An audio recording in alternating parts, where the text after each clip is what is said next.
Have Arianna with us today.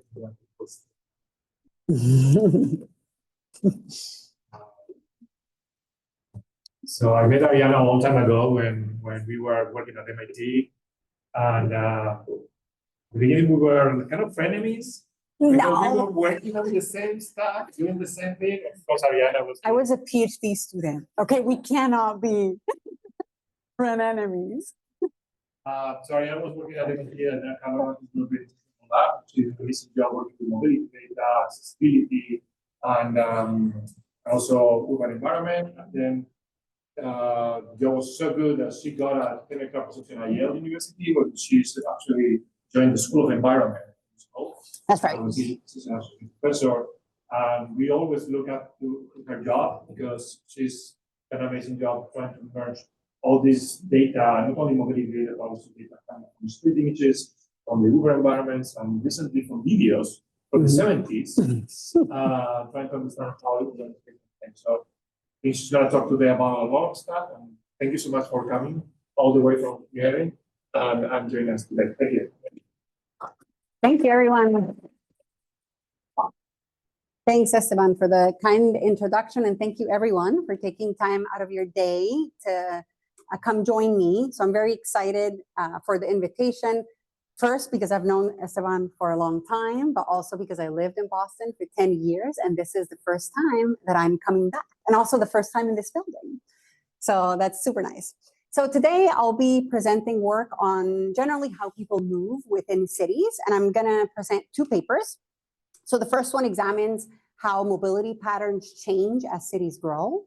And the second one looks more at the social side of mobility. So specifically how these same movement patterns shape people's potential exposure to see people who are different from them.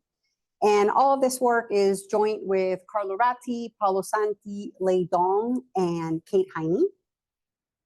So let me start with a big picture motivation. Mobility is important for at least two reasons, and I'm sure you're all familiar with this.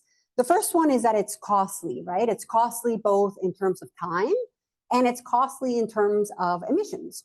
In the US, the transportation of goods and people generates 38% of emissions, with personal vehicle use accounting for 60% of that, so around 1.2 billion metric tons per year. Now, one of the reasons why personal vehicle use is such a large contributor is that Americans travel really far distances for routine daily activities. And in the back of your mind, you might think, well, yeah, it's all due to commute, right? Which in the US is around 30 minutes each way. But the reality is that this is very much a problem for routine daily activities. So for example, the average length of a shopping trip is 7 miles, and the same holds true for personal service trips. So for example, when you get your haircut or when you go to the post office.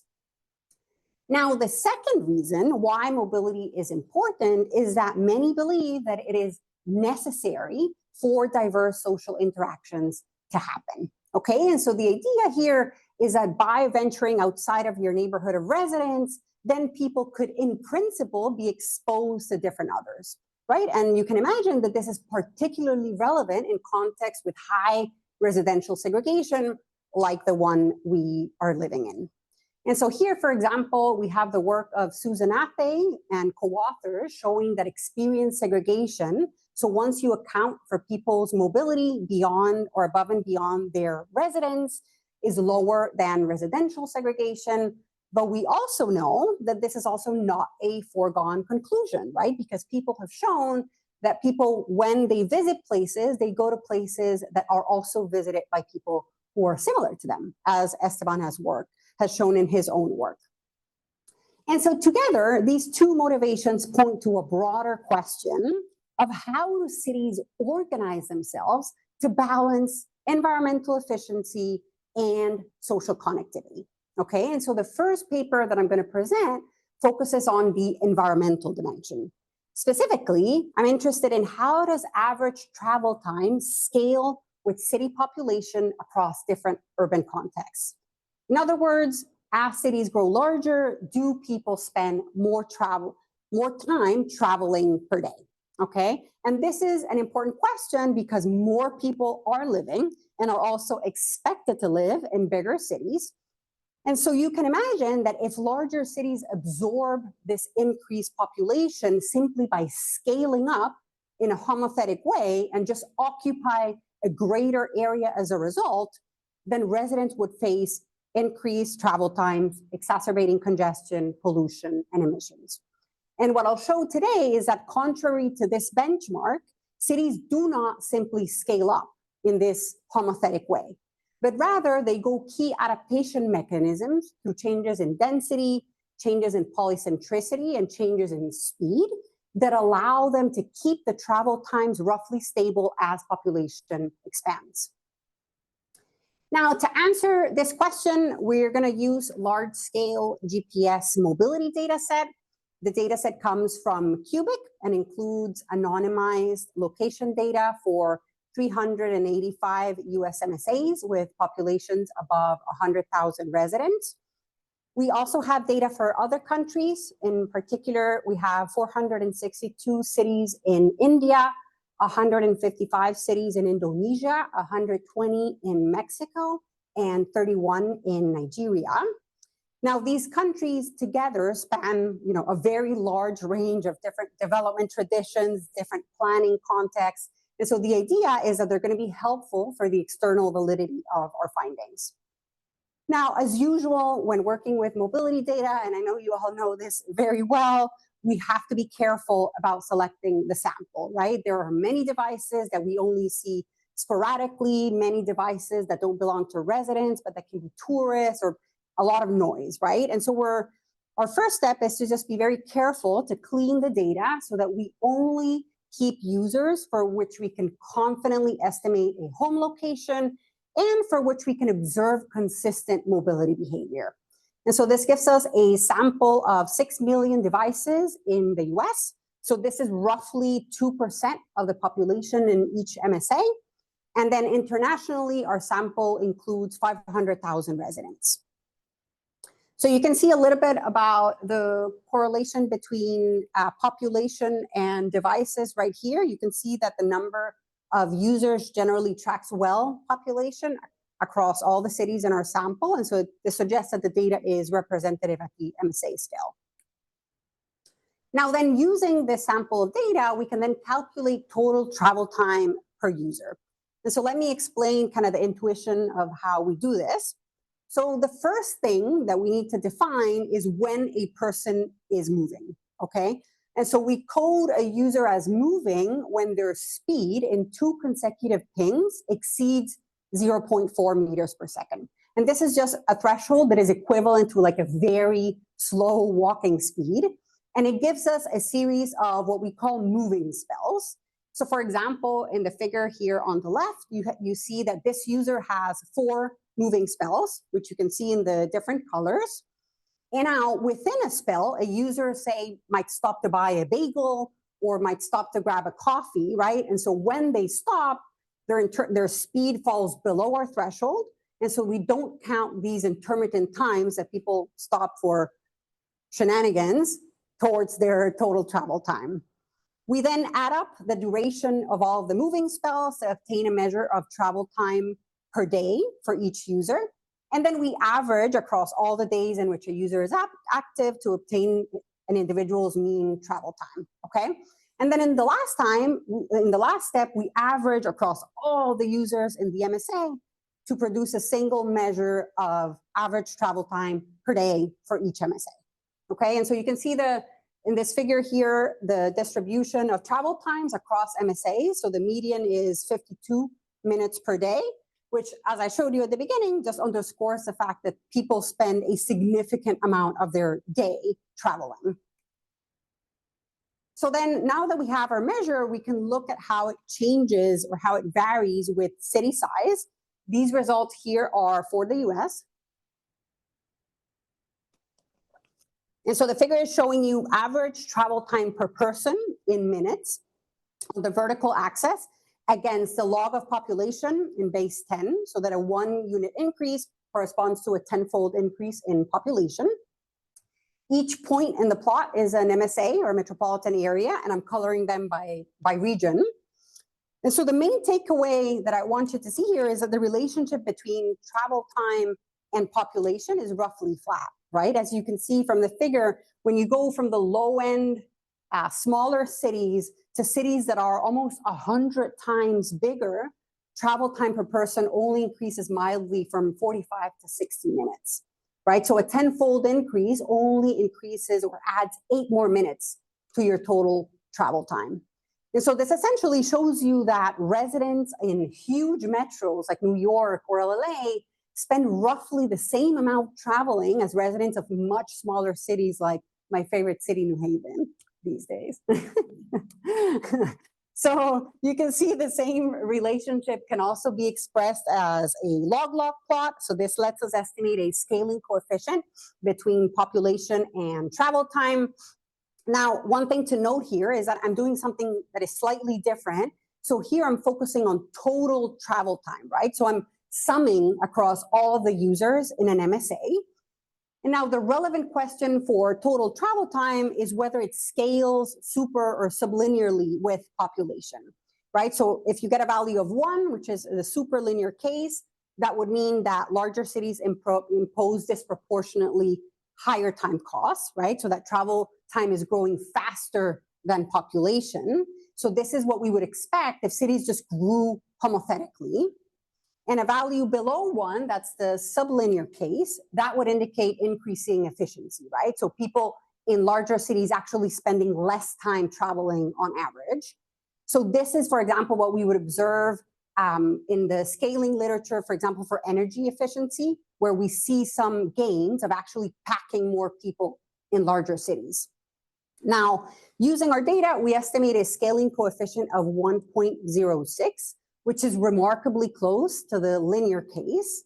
So this tells us that travel time grows almost 1-to-1 with population. So cities somehow are managing to add more people without necessarily increasing the travel time burdens on their residents.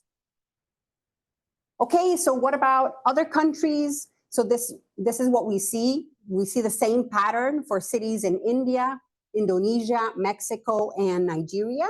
So this is exactly the same plot as I showed you before, but now the different colors represent the different cities in the countries. And now these countries have vast differences, right, in everything I can think of. And despite the kind of the differences that we know exist, you can see that the scaling of population and travel time is very close to 1 in all of them. Now, of course, the levels of travel time are going to vary, right? In the US, they are closer to 50 minutes. In Mexico and Indonesia, they are closer to 80 minutes. So people in some countries do spend more time traveling, and you can see that from the different levels in the scaling curves.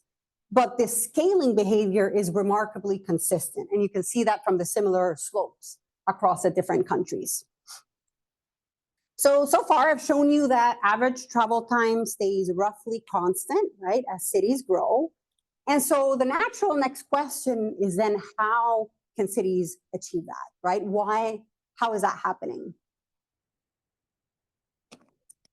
And so in the last part of the paper, we explored these 3 known factors that influence daily travel time and that may allow cities to adapt as they grow. So the first one that we look at is density. So the idea here being that cities can pack more population by densifying without necessarily increasing travel times. The second factor is polycentricity.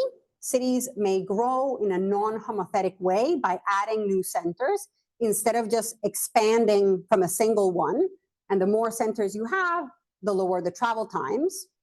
And then the third margin that we look at is speed. So how fast people can move between destinations. And speed can play an ambiguous role, right? Because on the one hand, larger cities may have more congestion, and so that might translate into lower speeds. But we also know that cities or larger cities can afford better infrastructure, right? They can afford better transit. And so in that case, you might see increasing speed and lowering travel times. What we do is we measure each of these margins or mechanisms directly using the spatial and the mobility data. And the results here are only for the US because that's where we have high quality data. And specifically, we measure density using floor to area ratio. You might have heard of it as FAR. This is a standard measure that captures the ratio of total built space to land area. So just a measure of the 3D aspect of cities. We measure polycentricity using the effective number of centers. And we compute this directly from the distribution of trip destinations in each city. So specifically, if most trips are to the same destination, then we would call this a city with one center. And if, let's say, all the trips are evenly distributed across n destinations, then we would call that city as having n number of centers. Okay. For some of you that might be familiar with the Herfindahl index, which is also a traditional way to measure polycentricity, you can think of this measure as kind of the inverse of the Herfindahl.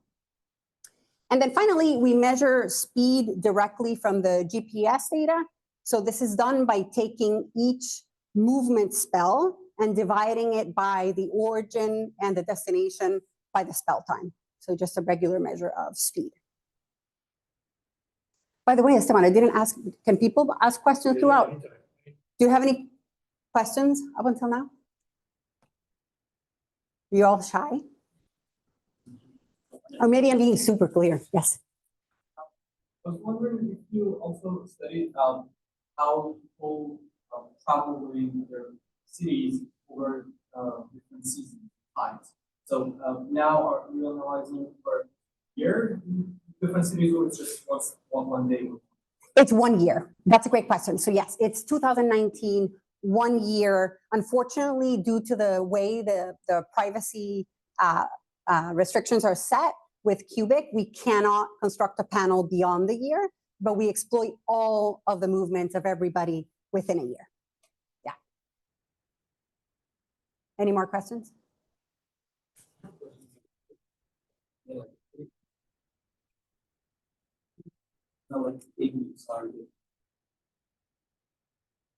Can you speak a little louder? Right now, autonomous vehicles getting much more fashion right now. Like it's basically it's still not like it's basically taking up speed, like it's not very well. It's decentralizes the public transportation, like the kind of the requirement for like bus stops, for like centralization, the bus stop, and then the bus comes. That really is going like seems like going away. So that means like how do you see that like decentralization, the requirement will be applied in the long run? Yeah, so that's a great point. And something that I should say also about this data is that you shouldn't be thinking about this data as like anything that has to do with public transportation.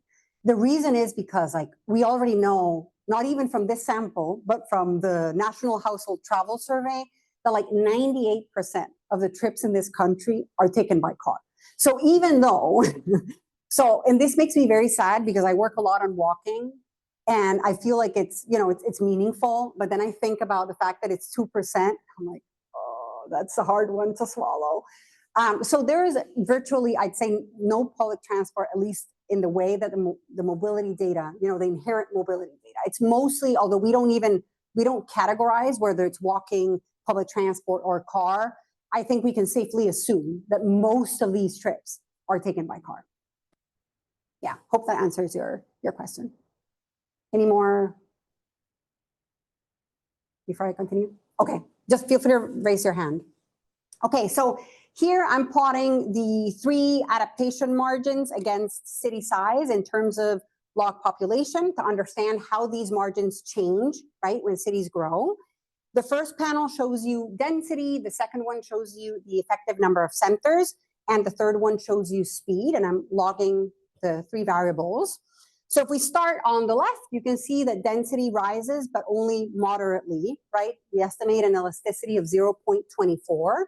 So this means that when city population increases tenfold, density increases roughly by 10 to the power of 0.24, which is a 70% increase.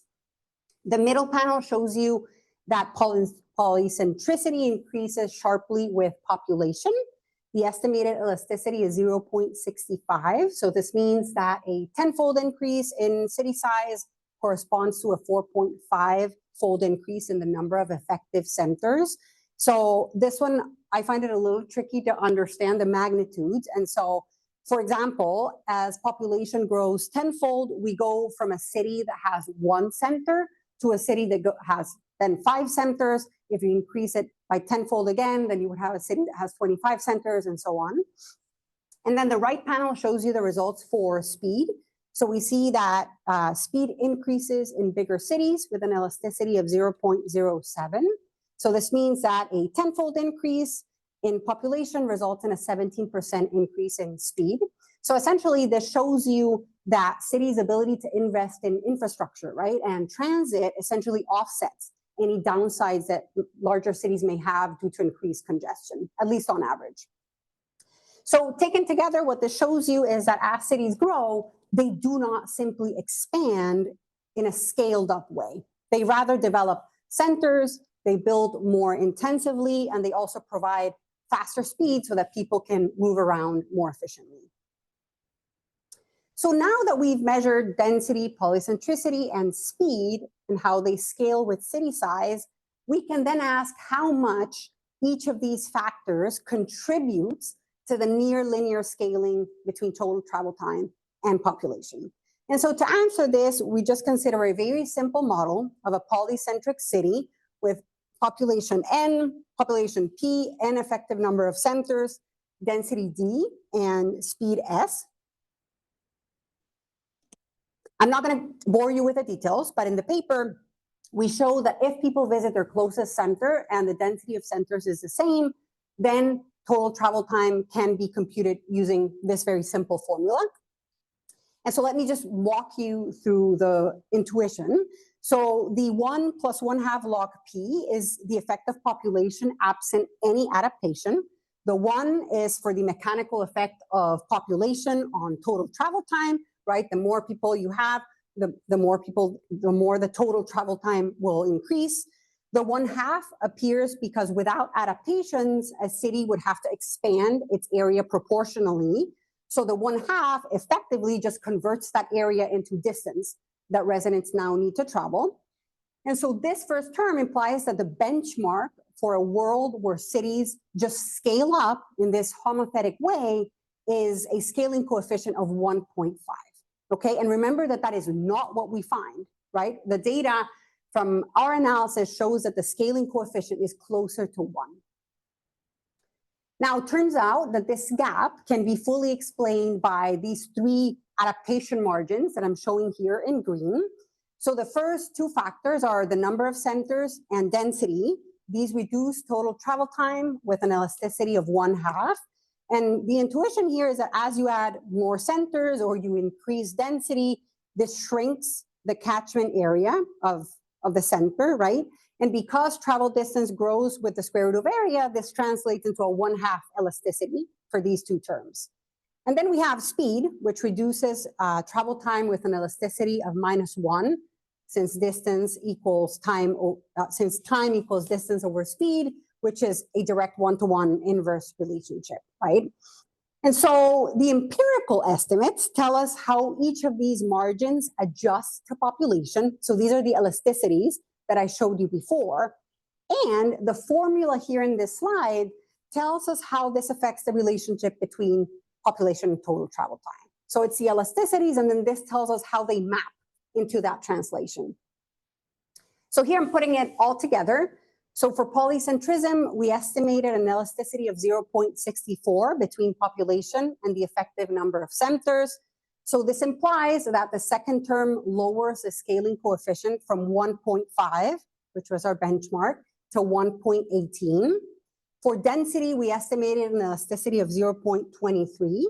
So this implies that that third term further lowers the scaling coefficient from 1.18 to 1.06. And then for speed, we estimated an elasticity of 0.07. So this implies that that fourth term lowers the scaling coefficient from 1.06 to 0.99. Now, of course, this is a simple model, and so the formula is just meant to be an approximation. But what I find remarkable is that this simple approximation can show that the 3 adaptation margins can fully account for the empirical scaling that we documented earlier. So, taken together, these findings show that larger cities do not inevitably impose greater mobility burdens.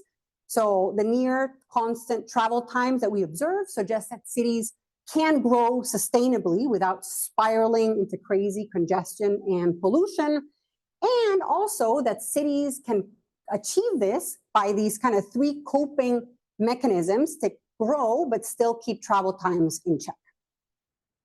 Any questions about that? Yes. Yeah, so for the first part of this equation, is the sort of null model that there's a single city center and every trip that's traveled is from wherever a person lives uniformly distributed? Correct. To the city center? Correct. And there's one center? Correct. Okay, and then as you sort of like make a more distribution like this, you get the college center. Exactly. So another way to think about this, if you're familiar with the Alonso-Muth model or the econ models where it's a monocentric model, this is like, that's the benchmark. That would explain it, yeah. I was going to ask about some of these variables are not independent, right? That's right. Like some of the monocentric versus polycentric is probably related to the operating in less dense, more dense areas more frequently, and also the speed, right? Like the infrastructure cannot be the same in any polycentric city. Totally. So, and that's part of the important reason why we do it separately. I'm not going to go too much, but they're definitely correlated in practice for sure. But what matters is that the rate at which they grow or change is different, right? And so it doesn't matter that they're correlated. Of course, they are in practice, but the rate is different, and so that's why they matter differently. If that makes sense. Any more questions?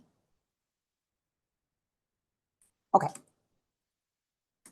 So I just showed you that one of the most important margins via which cities adapt is by increasing the number of centers, right? And this adaptation, I argue, that allowed cities to conserve travel time, but the worry is that it also means that people move within a limited area of the city, right? And so this raises the concern that as cities grow, they may become more segregated in terms of our day-to-day interactions.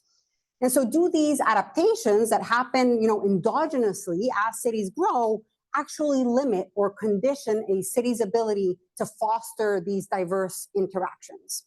And so this is going to be the focus of the second part of the talk, which I'm going to show you that the answer to this question depends less on how big the city is, so depends less on city size, and it's going to rely or depend more on its structure. Specifically, how racial and socioeconomic groups are distributed across neighborhoods.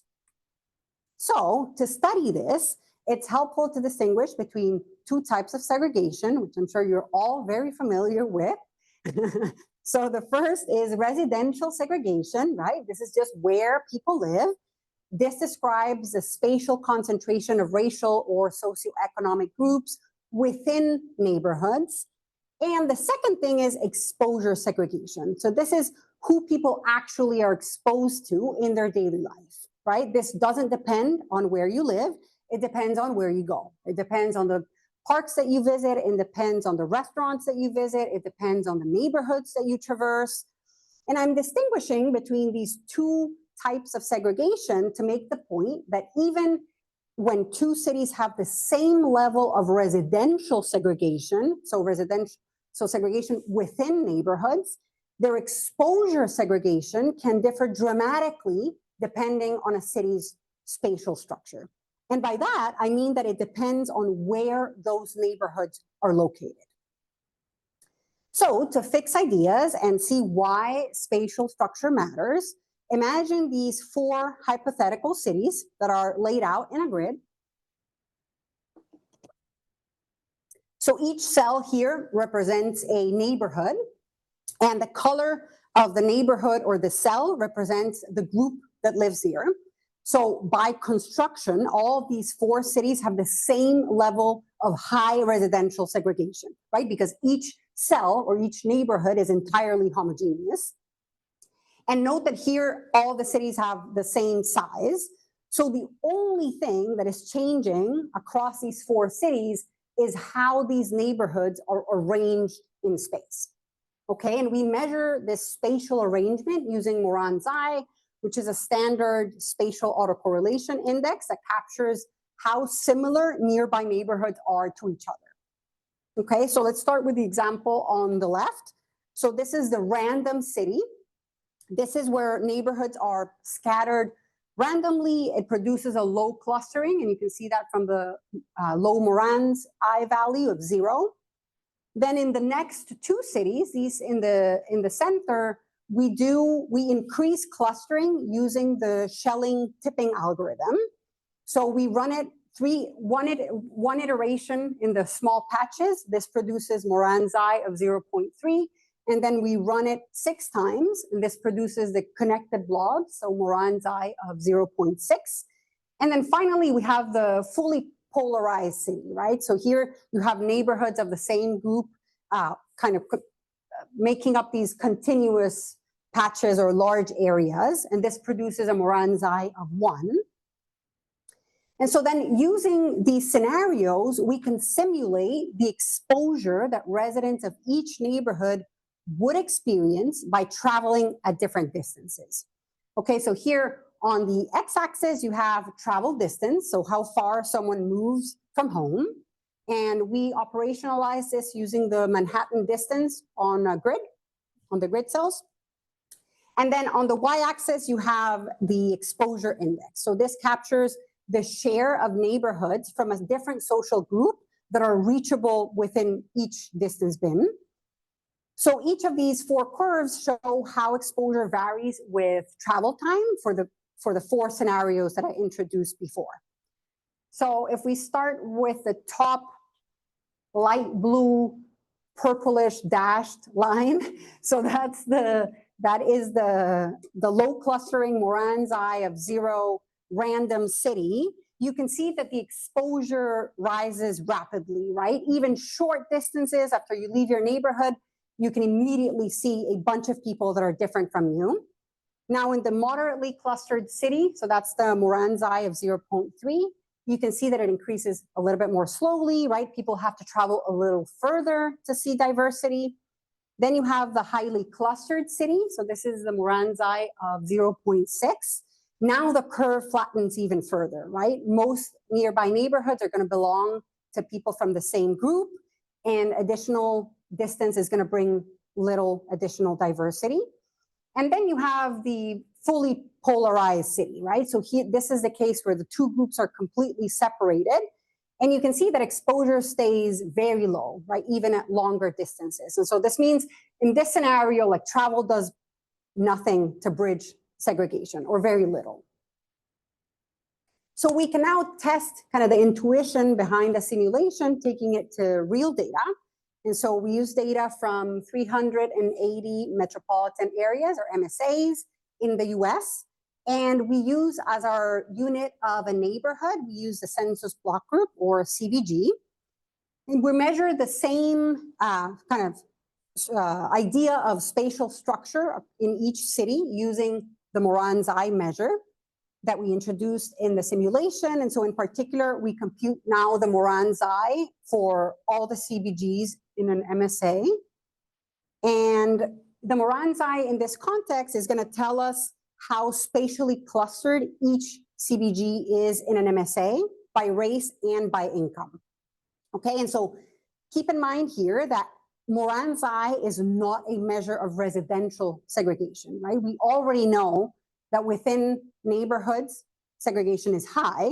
Moran-Xi is a measure of how these highly segregated neighborhoods are themselves arranged over space, right? So that's the idea that connects with spatial structure of the city. So let's start with the figure on the left. So here, this is showing you a histogram for the Moran-Xi across MSAs, and it's plotting 2 separate lines, one for income, one for race. And you can see that most cities have a spatial or a positive spatial autocorrelation, right? This is particularly true for race. So a large share of the racial Moran's-I values are above 0.3 and 0.4, which suggests that there's substantial spatial clustering. And then here on the right, I'm showing you an example of the distribution of neighborhoods by race in the New York MSA. And you can see that white neighborhoods are somewhat scattered, right, all throughout the city, which also correspond to the low Moran's-I of 0.2. So that's kind of generally the mechanics of this. Oh. Now, our next step is to construct the measure of exposure, right? Similar to what we did in the simulation. And so the first step to do this is to generate isochrones from 5 minutes to 50 minutes for every neighborhood. So essentially, these isochrones are useful because they're going to define the set of all the CBGs that are reachable within a given travel time. For each isochrone, we then create a measure of exposure, and this is defined as the average absolute difference in demographics between the origin neighborhood and the neighborhoods inside the isochrone. So the exposure measure is going to be high when you travel within the isochrone and you see a lot of people that are different from you, and is going to be low when you see only people that are exactly like you. Okay, so in the paper, we focused on both race and income, but in the interest of time, today I'm only going to present the results for race. Did you have a question? No. Questions? Yes. Just for Moran's-I, is the spatial weights are continuity based? Is the neighborhood like the neighbor of another neighborhood if they touch each other? Yes, that's right. That's right. Any more questions? Okay. So let me show you the results. So here I'm showing you how exposure changes with travel distance. And I'm showing you the results separately for the 4 groups of cities with different spatial structures, the same ones that we looked at in the simulation as well. Now, one thing to note here about the interpretation of the exposure measure is that I'm normalizing it so that 0 means no exposure and no exposure to different groups, and 1 means you're getting the exposure of as if you saw everybody in your city. Okay? Yes.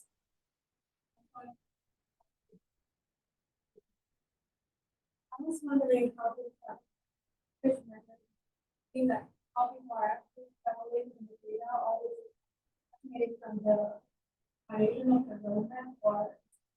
Yeah, that's a great question. So these are isochrones estimated from using OpenStreetMap on the street layout.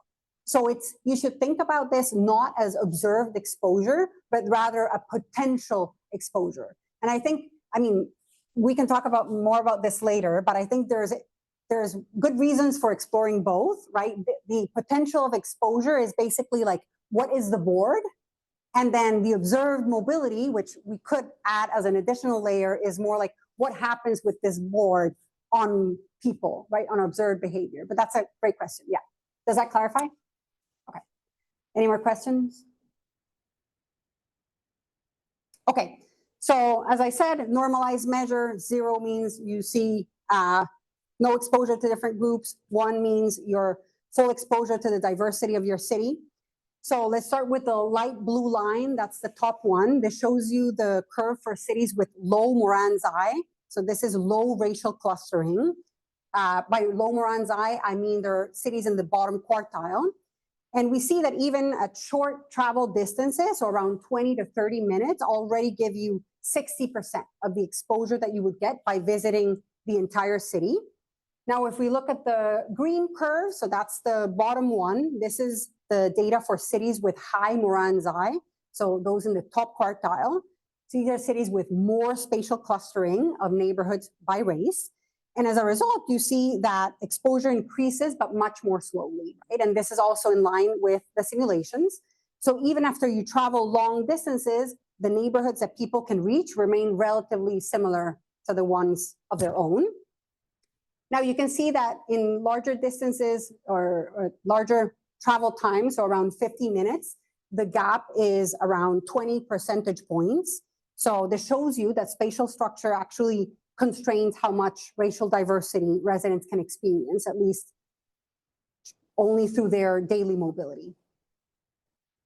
Now, further exploration of the role of spatial structure. So I'm plotting the same data, but in a slightly different way. So here I'm computing for each city the exposure from traveling 50 minutes. Like before, this captures the extent to which traveling facilitates exposure.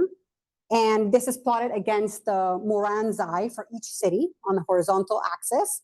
And so you can see that there's a clear and sizable negative relationship, right? Cities with more spatial clustering of neighborhoods by race exhibit lower exposure when traveling. And instead, you have low Moran's eye cities having high exposure, okay? Now, the role of spatial structure is also quite meaningful. So a 0.1 increase in Moran's eye corresponds to a 6.4 percentage point decline in exposure. And I think even more telling is the fact that differences in Moran's eye explain 35% of the variation in exposure from travel across MSAs. Now, to understand which cities benefit the most from travel in terms of bridging segregation, we can also zoom in to a selected group of cities. So in this figure, the bars represent the exposure for different MSAs, and the color corresponds to the Moran eye of race. Now, darker colors show stronger spatial clustering. So you see that at the bottom, cities like El Paso or Visalia, so these are cities that experience larger exposures because spatial clustering is low. So then even moderate travel distances allow people to reach people that are quite different from their own. So for example, in El Paso, residents can access more than 80% of the citywide racial diversity through travel. And then at the top, you have cities like St. Louis or Cleveland. So these are cities where the spatial clustering is high. So that means that even long trips add little diversity because the neighborhoods are already too separated. And so as a result, in these set of cities, you can see that residents experience less than 50% of the citywide racial diversity through travel. Now, finally, we explore the relationship between city size and spatial structure more directly. So to do this, we regress exposure at 15-minute travel on city population and Moran's eye. The first column here shows you the results for size. So you can see that larger cities are slightly less exposed to racial diversity. In particular, a 10-fold increase in population corresponds to a 1.2 percentage point decline in exposure. Now, where it becomes more interesting is in the second column when we add spatial structure. So you can see that the coefficient on Moran's eye is minus 0.66, which means that a 0.1 increase in spatial clustering is associated with roughly a 6.6 percentage point decline in exposure. Importantly, and again, I want to reemphasize this, that spatial structure explains 36% or 35, between 35 and 36% of the variation in exposure compared to 3 to 4.6 for city size. So it suggests that spatial structure is really kind of the main player or more important than size in explaining or predicting exposure to diversity. Now, one last thing that I wanted to show you is that we saw before that city size seems to play a small role, right, relative to spatial structure in affecting exposure. And so to explore like why this might be the case, we plot a city's Moran's eye in terms of racial composition against city size. And you can see that there is virtually no relationship, right? So what this means is that as cities grow, they're not becoming more spatially clustered. Instead, across all the cities, cities feature an average Moran's eye of around 0.2, which is fairly low. And so the point here, and I think this is related to the first paper, is that we know that cities are becoming more polycentric and they are densifying as they grow, right, to conserve travel time, but this does not make them more spatially clustered. In other words, growing cities become more polycentric, but they manage to retain people from different walks of life in each of those centers. So this means that time conservation does not come at the expense of reduced social exposure. So let me wrap it up here. Let's take stock. I showed you that average travel time stays roughly constant as cities grow, and that this can happen through 3 adaptation margins: density, polycentricity, and speed. An implication of this is that conserving travel time means that people might have their movement more constrained in certain areas of the city, but we showed that who people see depends less on the size of the city itself and more on the spatial structure, and we showed that in the simulation and in the data. And so altogether, our results suggest that as cities grow, they become more polycentric, but all of these centers have people from all racial groups, and so this suggests that there's no trade-off between traveling time and maintaining social exposure. That's it for me.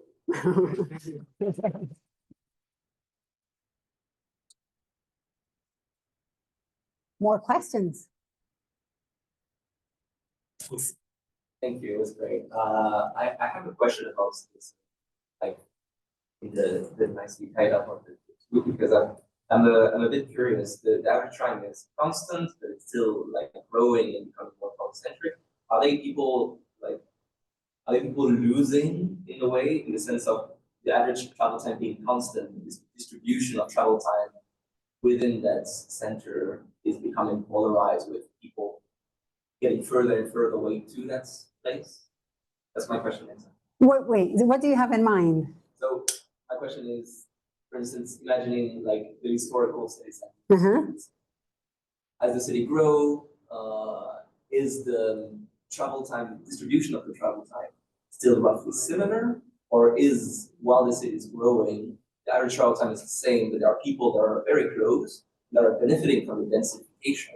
Some people are coming from very far away. In the average, it evens out, but there are losers, let's say, that are. Yeah, so I think yeah, I see what you're coming from. So I think that the thing is that when cities grow and densify and there's polycentricity, what ends up happening is that people travel to their closest center, not necessarily to the main center, right? They become, and so I think that's the intuition behind how this can happen, in the sense of how travel times can be the same. It's because people are traveling to the closest, not necessarily traveling to the main historical one. Does that make sense?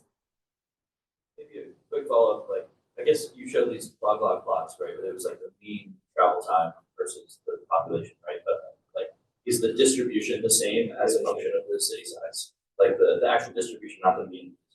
Yeah, so no, so okay, so I think your question then gets. That was part of it, yeah. So I think your question then gets at the root of like why this is happening, like from a behavioral point of view. And there's like 2 explanations. One, and you might have heard of this. Have you heard of Marchetti constant? Right. So there's this idea in anthropology that like we have a fixed travel budget. In other words, it's a steep function where like we travel 50 minutes and then we melt. Right. That's one explanation. And so that's actually not what we find. And to your question about the distribution within cities, there's a lot of variance, right? If we were living in a Marchetti world, it would mean that everybody travels 15 minutes no matter what.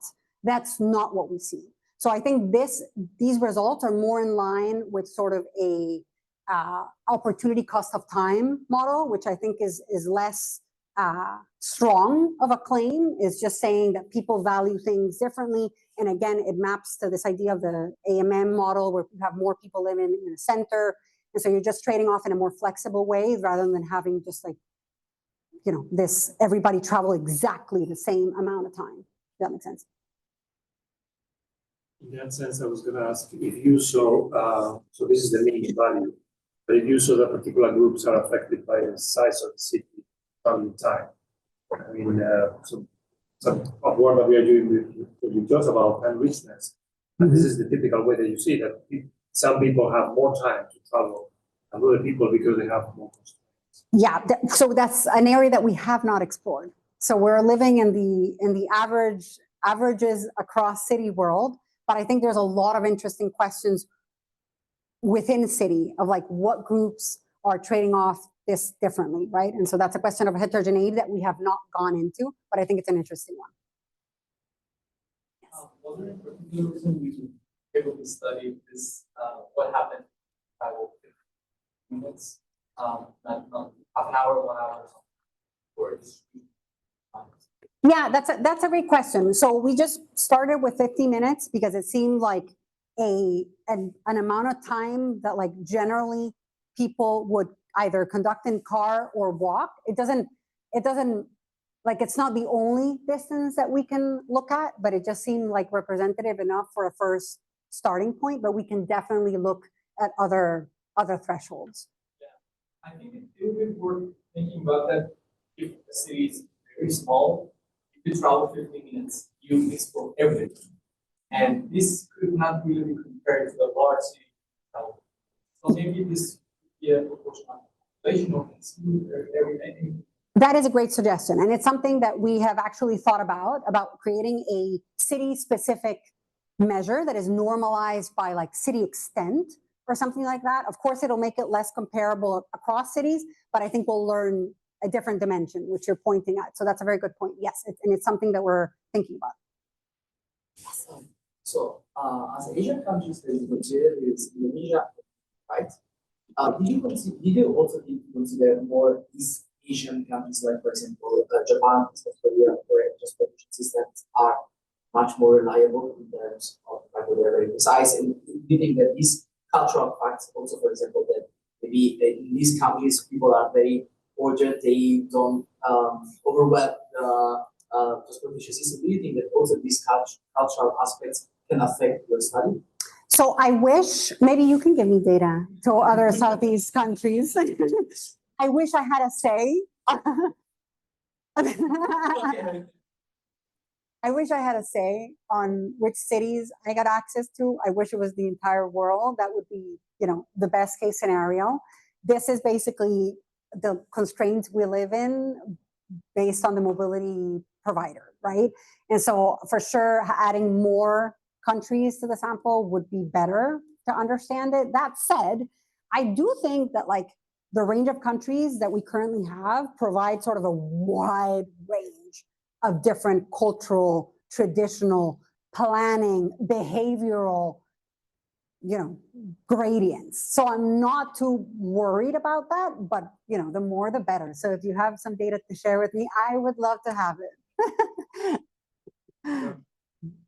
Yeah, I just have something of like an empirical question. You set this up with essentially that people travel very far, and then you much later move into these simulations where you show exposure based on travel time, travel distance.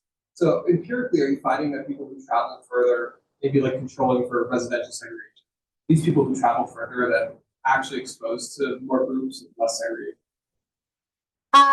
So actually, this connects to the work that I've done on the 15-minute city, which shows that it really depends also on your socio-demographic group. So what we found is that people who stay in their own neighborhoods, who don't travel far away, are actually more segregated, right? And that, at least for low income, it's because they visit places that are also visited by other low income individuals. And for high income, we see different results. So that speaks, I think, to the heterogeneity that we could explore more, because I do think there's changes depending on who you are, right? On what you end up visiting despite how long you go. Does that make sense? Yeah. Yeah, I wanted to ask a question about the last result you had that was saying that there's really no trade-off between scaling up the city and what was it, social exposure or something? Potential exposure, you can call it. Is that, am I understanding the reason why? Because there's this sort of characteristic scale of the sort of size of the neighborhood that if you just look at the spatial structure of neighborhoods, for any sort of colony center in the city, you're always going to have neighborhoods of different kinds around them. So like as the city gets bigger, it's not like the rich neighborhoods and the poor neighborhoods get proportionally bigger. They continue to stay kind of small with that. I think you're on the right track in the sense that like my intuition around it is that cities are becoming larger in area, also more polycentric. One scenario where if that happens, we would still find low potential exposure is if those centers were homogeneous in the sense of like all white, all any kind, right? But what I think is happening is that when cities expand, grow in this non-homothetic way, because they're adding new centers, within those centers, they are diverse. So their spatial structure is low spatially segregated, if that makes sense. And so that's why there's no trade-off. I really like the chart combining spatial structure and the so basically like a simulation, not based on the real behavior. So the first part is a simulation on a grid, and the second part is using data from isochrones that we computed on the street network, and we combined that with data from the census, essentially that tells us the share in each neighborhood of people that are white. So that's Instance, maybe they're very different. sorry, repeat that. I like think there are some behavioral differences among different groups, right?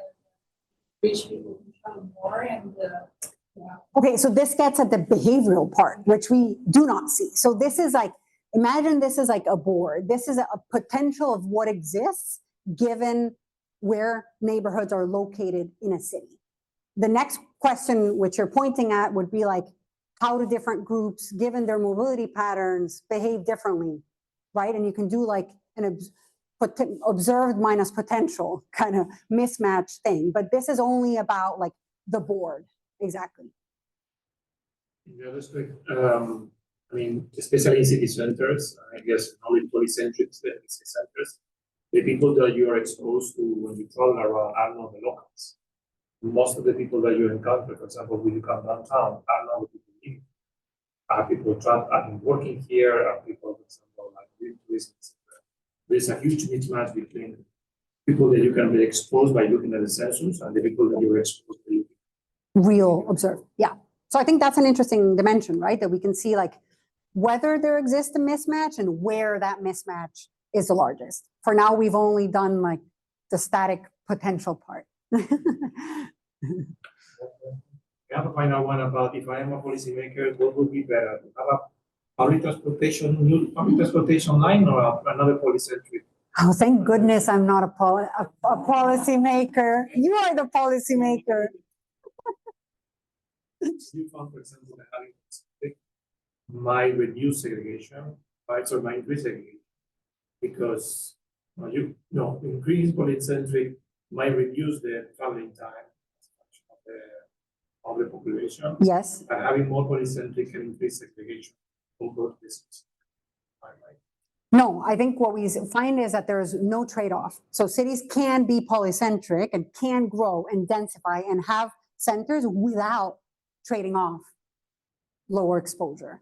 And the rationale is, and we were talking about this before, right, that when cities add a new center, the problem would be that center was homogeneous, if it was all dominated by one group. But what we see, or what explains the findings, is that that's not what's happening. When cities add a new center, it's diverse. No, the trade-off that I'm thinking about is like a policymaker should decide either to invest, for example, in new development in an area, or to have another transportation line, which increase probably the speed or increase the possibilities of people to travel farther. So that's the trade-off between investing in a new area, having another center for my polycentric area, or increasing, for example, the transportation system capacity. I mean, I'm not a policymaker, but do you think that is the question? Because you can't really add a line if there's nothing to be connected to. It's almost like you first have to have. You can always Well, there's no line. That's why I said I'm not a policymaker. But my sense is that there is kind of some circularity to that, right? That like you have to have enough density to add the line. But in any case, from a very applied point of view, what our results suggested that there is that at least if you care about the social part and the environmental part, you're not trading off one or the other. What's best in terms of a line or a center? I'll leave that to the policymaker. Arianna is gonna be with us for the rest of the afternoon, so we're gonna go to lunch now, but you're gonna be back, if you're interested in talking to her, let me know. We can arrange some time. Yes, please. I'd love to hear more about what you're working on. Thank you so much, Arianna. Thank you.